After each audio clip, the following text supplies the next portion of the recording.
Alright, so while I'm thinking about it, I wanted to point a couple things out about that I'm figuring out on these old BMWs. So my AC wasn't very cold, and so I got a buddy that recharges AC systems, and so he came and checked this one. The number was of 35 to 40. I can't remember what the measurement was on the scale, but it's just a basic AC recharge scale, the 2 gauges. We only used the 1 gauge. Anyway, 35 to 40 was what it was.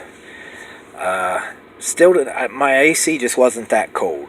This may be the original, might be the original AC compressor. If so, it's still hanging in there.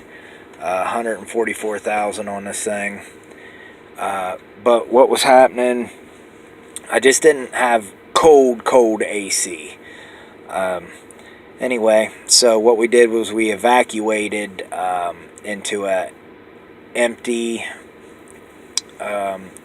Freon canister, whatever they're called, and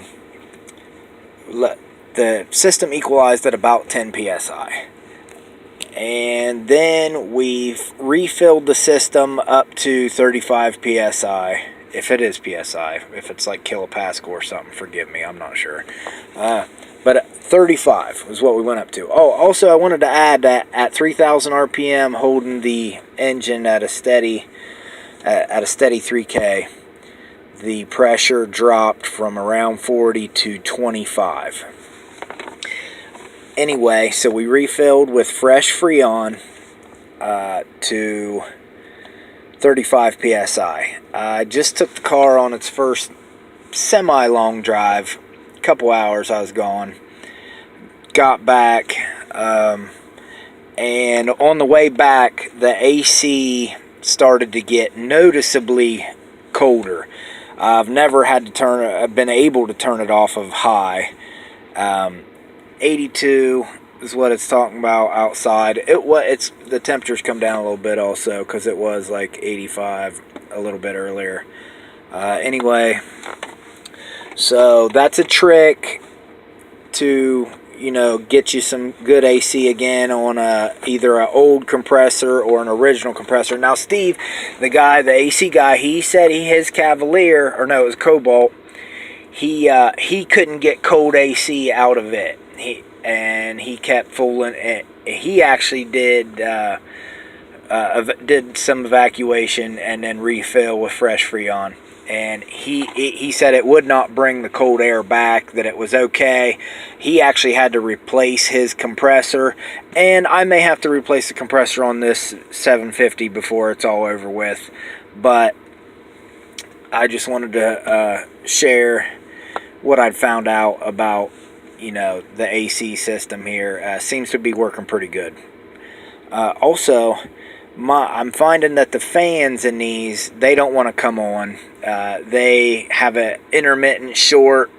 I'm going to tear into this and put a fan in it eventually, but I read online, some guy said that he just hits his dash a couple times and his fan comes back, and I found that to be true. Every time my fan hasn't come on, I've tapped her right here a few times and it's come right back on. So that's cool for now, just to get you guys by until you're able to put a fan in. I put a fan in, I'll make a video, show you guys what it's all about.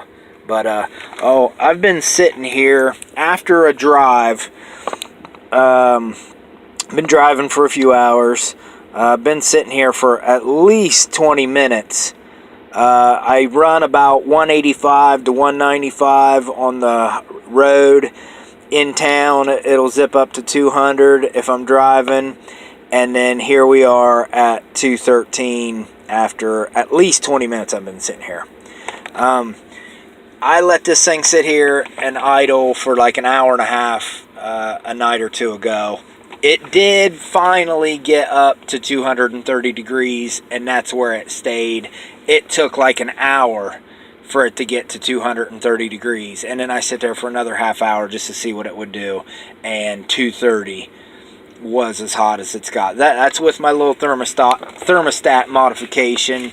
I took the guts apart and showed you guys a little bit. I'm going to make another video. I've got a 740 Sport I'm going to do this modification to, and I will walk you guys all the way through it. So if anybody else wants to run their engine at substantially cooler temperatures, you're able to do so.